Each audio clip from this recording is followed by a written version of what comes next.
Hi again, it's challenge time at the end of the morning. So we'll start with the word search today. You've got Wednesday's newspaper, the Royal Herald, and another message to spell out. And you probably want to know what the answers are of Monday and Tuesday's messages. I've forgotten to tell you those. So Monday spelled out Jesus the Saviour was born, and yesterday's story spelled out Jesus can forgive sins because he is God. Have a go at today's one, see what you make of that as well from what we learned today. I left you with another challenge yesterday at the end. Do you remember we were talking about the story of the paralysed man who was lowered down through the roof by his friends?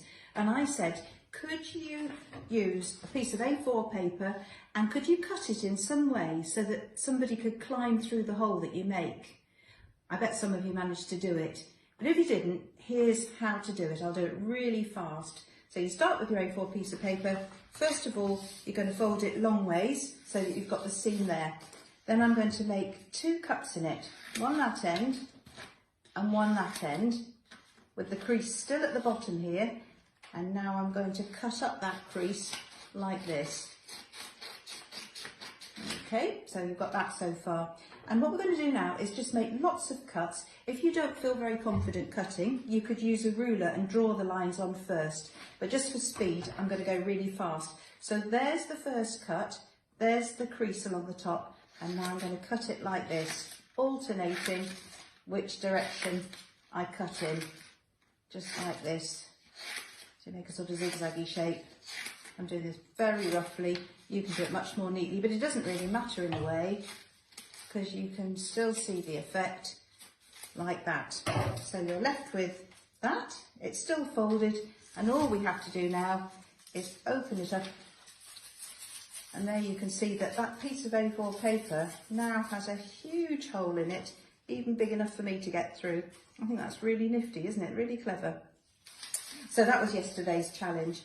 And today's one, you can see from the crown on my head, is also a royal challenge, like my dressing up costume yesterday.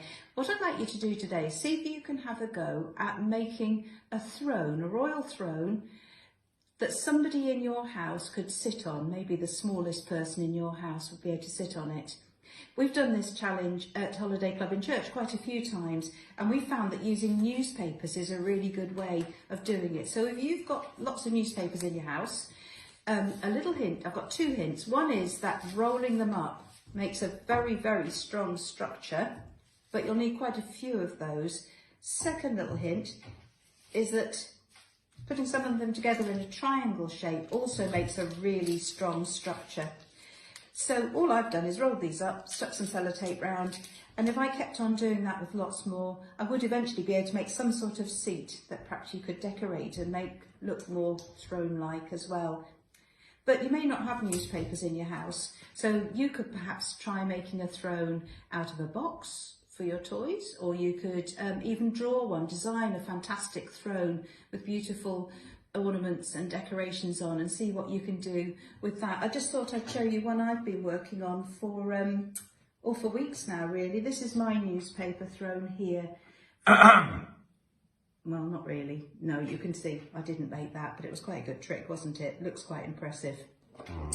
If you haven't got newspapers, as I've said, you can perhaps draw one or use some junk modelling materials to try one in a different way.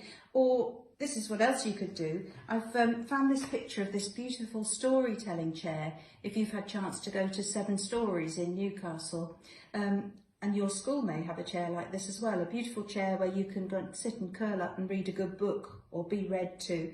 So you could try that in your house. Maybe you could find some pretty scarves or material or something that you could drape over a nice chair in your house, and you could curl up this afternoon. You could read the story from the Royal Herald, or you could just curl up with the good book that you're reading at the moment and enjoy your storytelling throne.